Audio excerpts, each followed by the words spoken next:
사무엘하 19장 함께 이 말씀을 나누겠습니다.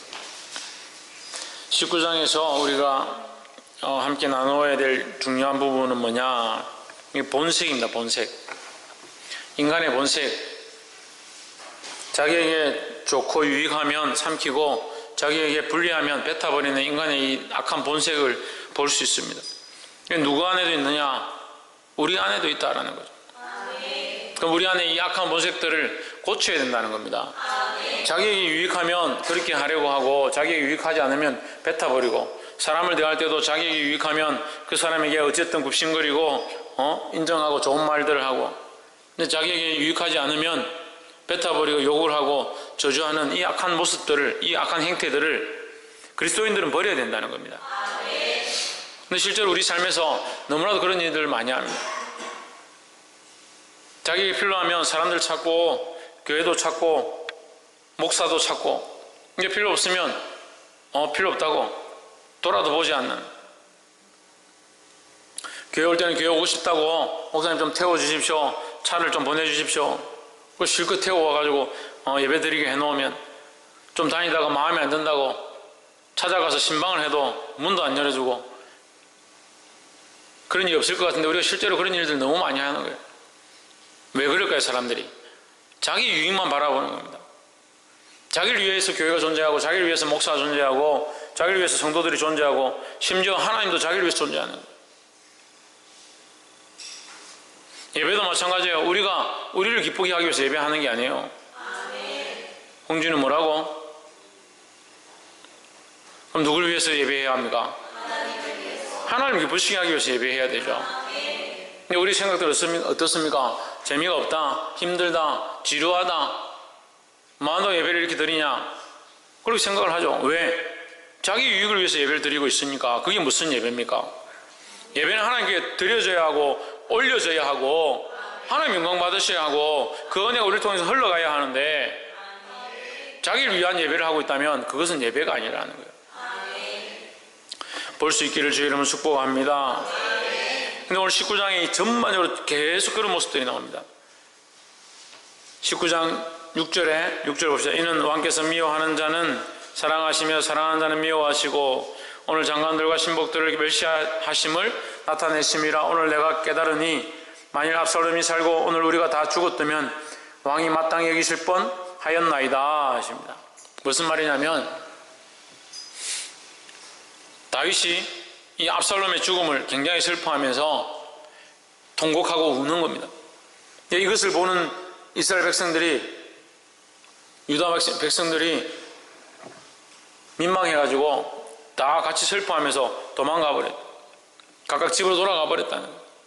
이 소식을 듣고 요압이 속상해가지고 왕에게 와서 뭐라고 하냐면, 차라리 압살롬이 살고 우리가 죽었으면 왕이 덜 슬펐을 거 아닙니까? 우리는 승리했는데 왜 왕이 슬퍼하셔야 합니까? 이런 지금 얘기를 하는 거예요. 근데 말은 맞죠? 말이 틀리지 않습니다. 그 백성들의 입장의 관점에 이 틀리지 않습니다. 그렇지만 왕의 입장에서는 그가 왕으로서 자신이 범죄한 모습들을, 그 모습들의 대가로 압살롬이 죽은 것, 그것이 가슴이 아프고 그가 해결해야 될 모습이기 때문에 하나님이 울었다는 거죠. 그리고 우리에게 주신 자녀를 잃어버렸으니까 마음이 아파서 하나님 앞에 우는 겁니다. 근데 백성들의 입장에서 이 상황이 어이가 없고 황당하다 하더라도 요압이 이렇게 말할 수 있는 자격이 없죠. 왜 없을까요? 압살롬을 죽인 자가 요압이기 때문에.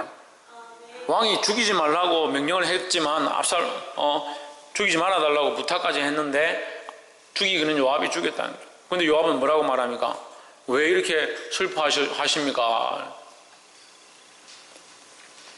죽이는 것도 자기 유익을 위해서 죽이고 나서 슬퍼하는 왕의 모습이 보기 싫다고 그렇게 얘기하는 겁니다.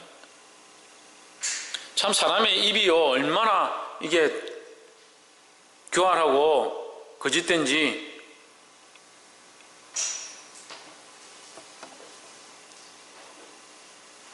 입술로 말하는 것과 속에 있는 생각과 이 다른 거예요. 얼마나 폐역한 생각들입니다. 제가 교회를 개척하고 항상 얘기했던 말씀들이 있습니다. 간사함을 버려야 된다고. 속으로는 사랑하지도 섬기지도 예배하지도 않는데 그 모습은 사랑하는 것처럼 예배하는 것처럼 섬기는 것처럼 드러내고 있다. 이 요압과 무슨 차이가 있냐는 거예요. 보게 되기를 소망합니다. 이 압살롬의 죽음이 결국 다윗의 범죄지만, 다윗의 범죄함의 결과지만, 이 죽음은 누가 관여했느냐? 요압이 관여한 겁니다. 근데 요압이 왜 웁니까? 이렇게 말할 자격이 없지요. 근데 자기 유익을 위해서 왕에게 울지 말라, 백성들이 슬퍼한다 라고 얘기하는 거예요. 또 19절 한번 봅시다. 왕께 고하되 내 주여 원컨대 내게 죄 주지 마옵소서. 내 주 왕께서 예루살렘에서 나오시던 날에 종의 패역한 일을 기억하지 마옵소서. 누가 얘기하는 거냐면요, 시므이가 얘기하는 거예요. 시므이가 5절에 있죠. 19절 시므이가 있죠. 시므이는 누구의 아들입니까?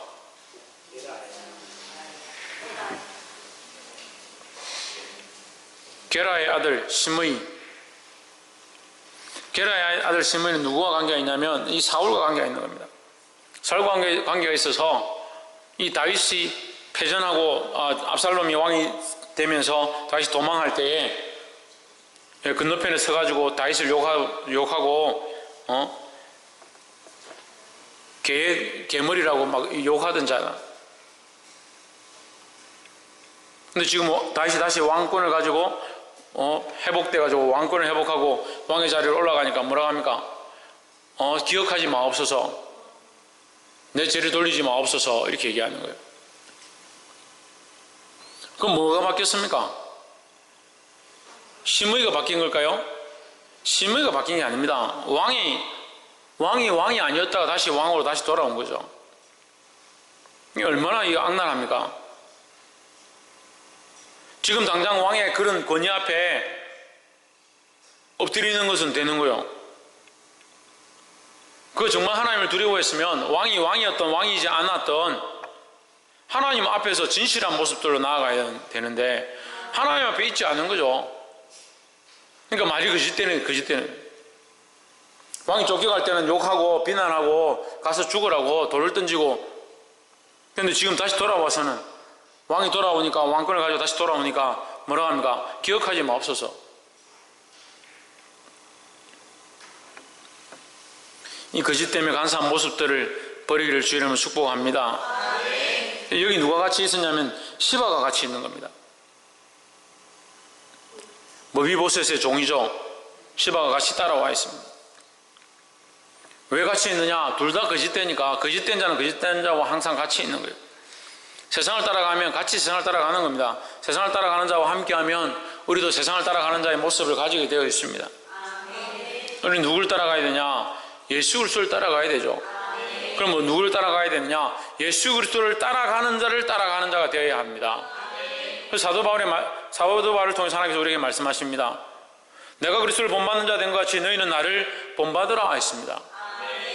그럼 그리스도를 본받는 자를 본받아야 되는 거죠.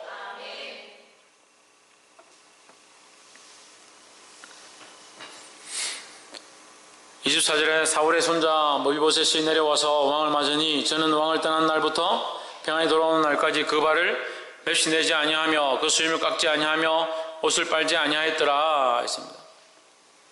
머비보셋은 왕을 따라가지 않았고 오히려 시바는 따라와서 과일과 음식들을 대접하면서 왕에게 좋은 소리들을 했습니다. 그리고 오겠죠. 머비보셋이 왕을 저주하고 비난했다라고 얘기를 했죠. 이제 다윗이 머비보셋에게 묻습니다. 네가 왜 따라오지 않았느냐? 머비보셋이 얘기하죠. 내가 쩔뚝발이라서 나귀를 타고 따라가면 오히려 왕에게 패가 될 것이다 라고 시바가 얘기했다는 거예요. 근데 그 시바가 가서 27절에 종 나를 내 주 왕께 참소하였나이다. 내 주 왕께서는 하나님의 사자와 같으시니 왕의 처분대로 하옵소서 했습니다. 그러니까 머비보셋이 다리가 절뚝발이가 돼서 잘 움직일 수 없는 걸 보고 거동할 수 없는 걸 알고 있으니까 이 시바가 그 재물을 다 빼앗기 위해서 다윗에게 가서 머비보셋이 왕을 저주하고 오지 않았습니다. 이렇게 말하니까 왕이 뭐라고 합니까? 너희에게 머비보셋의 모든 재물이 너희 것이 될 것이다. 재산이 너희 것이 될 것이다. 이렇게 해줬습니다. 사실 시바가 원하는 것은 그런 일들이죠. 지금 모이보셋이 솔직히 얘기하는 겁니다. 근데 왕이 뭐라고 하냐면 29절에 왕이 저에게 이르되 내가 어찌하여 또 내 일을 말하느냐. 이 말은요, 내가 너에게 그만큼 긍휼을 베풀고 나와 함께 하였는데 또 나에게 뭘 청구하느냐, 나에게 뭘 도와달라고 하느냐, 이 말이죠. 내가 이르노니 너는 시바와 밭을 나누라. 시바에게 다 그 재산을 줬다가 이제는 그렇게 하지 말고 그렇다면 네 말이 맞다면 반반씩 나눠라. 근데 30절에 모이보셋이 뭐라 합니까? 왕께 고하되 내 주여 평안히 궁에 돌아오시게 되었으니 저로 그 전부를 차지하게 하옵소서 하십니다. 저가 누굽니까? 시바죠. 시바에게 전부 다 주십시오. 나는 그 재물이 필요 없습니다. 나는 왕이 돌아온 것만, 그것만도 감사합니다 라고 하는 거예요. 할렐루야. 우리는 이 모이보셋의 모습을 우리가 가져야 하는 겁니다. 세상 재물과 세상 욕심들은 다 내려놓고 하나님만 바라보는 것, 그리스도가 다시 그 왕권과 능력들을 회복하게 하실 것들을 기대해야 된다는 겁니다. 이것은 다시 오실 주님 예수 그리스도께서 이 땅에 다시 오실 때에 우리가 이 땅에 소망을 두지 않았고 주님만 바라보고 살았습니다 고백해야 될 우리의 신앙의 고백이고, 우리가 실제로 이 땅 가운데 재물을 사랑하지 아니하고 그리스도를 영화롭게 하는데 우리 삶을 내어드려야 될 실제적인 지금 우리의 신앙의 고백들이 되어야 된다는 겁니다. 근데 모이보셋의 자리를 취할 거냐, 이 시바의 자리를 취할 거냐. 근데 알게 모르게 우리는 누구의 자리를 취하느냐? 시바의 자리를 취하는 겁니다. 세상의 재물을 구하고 세상의 영광을 구하고 내게 필요한 것들을 구하고 자기 유익을 위해서 아첨하는 말들을 하고 거짓을 토설하고 세상에 빈궁하게 되고 재물이 없어진다 하더라도 예수 그리스도의 영광만 구하고 하나님과 거룩한 관계를 회복하게 되기를 주의 이름으로 축복합니다. 그래서 나는 이 재물이 다 필요 없습니다. 이거 그 사람에게 다 주십시오. 나는 왕께서 이 왕권을 다시 회복한 것만, 그것만으로도 감사합니다. 우리도 그리스도를 바라볼 때 이런 신앙 고백들이 있기를 주의 이름으로 축복합니다. 다시 말하면 주님이 오실 때 우리가 이 세상에 대한 왕권들을 가지지 않고 주님만 바라보았던 모습들을 가지고 있어야 하고, 지금 내 삶에 예수 그리스도가 왕권으로, 예수 그리스도께서 그 온전한 왕권을 들고 주인 되시도록 내가 세상을 사랑하는 것들을 내려놓는 이 모습을 가져야 된다는 겁니다. 옆에 사람 보십시오. 세상에 대한 소망을 내려놓고 그리스도만 바라봅시다.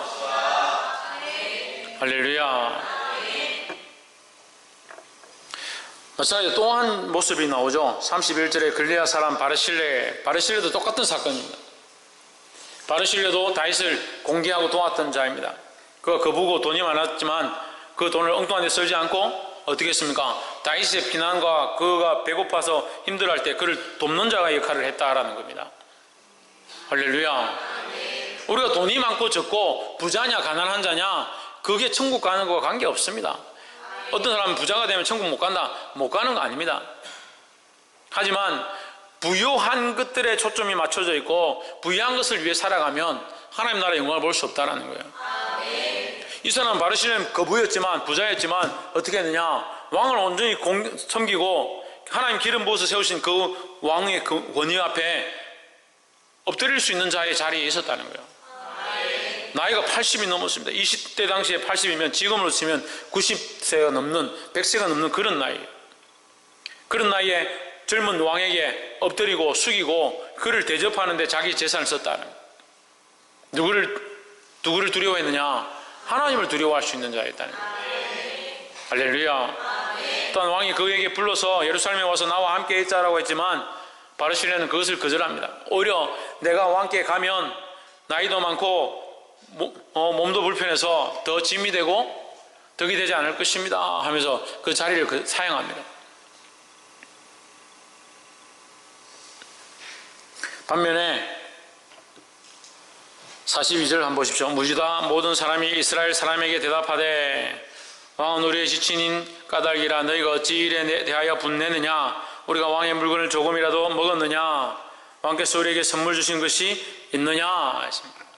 무슨 말이냐면요, 또 싸움이 났습니다. 다윗을 왕의 자리에서 쫓아내고 압살롬이 왕이 될 때는 이스라엘 백성이 한 통속이 돼서 압살롬을 추대했습니다. 압살롬 따라갔습니다. 그런데 반대로 지금 다시 왕이 왕권을 들고 돌아올 때는 서로 왕의 옆에 서려고 왕에게 아첨하려고 싸우는 겁니다. 왕이 이 요단강을 건너는데 유다 백성들하고 같이 건넜다 하니까 이스라엘 백성들이 쫓아나와가지고 왜? 너희가 마음대로 왕을 모시고 왔느냐? 왜 우리를 부르지 않았느냐? 이렇게 싸우는 겁니다. 자기에게 유익한 것들에 대해서는 목숨을 걸고 싸우는 이 어리석은 백성들의 모습이 오늘 우리의 모습이 아닌가 볼 수 있기를 주의 이름으로 축복합니다. 43절에 이스라엘 사람이 유다 사람에게 대답하여 이르되 우리는 왕에 대하여 10분을 가졌으니 다윗에게 대하여 너희보다 더욱 관계가 있거늘 했습니다. 무슨 말입니까? 다윗이 유다족 속에 유다 혈통에서 태어난 자다 이 말이죠. 우리의 친족이니까 너희는 간섭하지 말라. 결국 이것으로 인해서 대립해가지고 맨 밑에 보면 더 강경하였더라 했습니다. 대립해서 결국 어떻게 합니까? 나눠지게 되는 거예요. 나중에 결국 북과 남으로 나눠지는 그런 분단의 역사가 일어나게 되어 있습니다. 사랑하는 성도 여러분, 그런 분단이 되어진 게 물론 하나님의 심판이지만 결과론적으로 볼 때 인간적인 싸움들 속에서 일어났다라는 거예요. 자기 유익만 바라보는, 자기 눈앞에 있는 현실들만 바라보는 그런 인간적인 모습으로 말미암아 민족이 쪼개지는 그런 상황 가운데 있었다는 겁니다. 우리는 누구 편에 서야 합니까? 하나님 편에 서야 합니다. 북이스라엘도 남유다도 둘 다 하나님 편에 섰으면 나눠지지 않을 일이요. 우리 교회도 마찬가지입니다. 우리 각자가 누구 편에 서야 되냐? 하나님 편에 서야 합니다. 세워진 자들도 하나님 앞에 서고 어린 영혼들도 하나님 앞에 서고 하나님 앞에 선 자들은 더욱 믿음으로 서서 수많은 영혼들을 하나님 앞으로 이끌기를 주의 이름으로 축복합니다. 자기 유익에 따라, 자기 감정에 따라, 자기의 필요에 따라 편을 나누고 자기가 원하는 것에 좋은 아첨하는 말들을 하는 것이 아니라 하나님의 마음을 가지고 진실하고 거짓된 모습들을 벗어버리는 저와 여러분 되기를 주의 이름으로 축복합니다. 기도하겠습니다.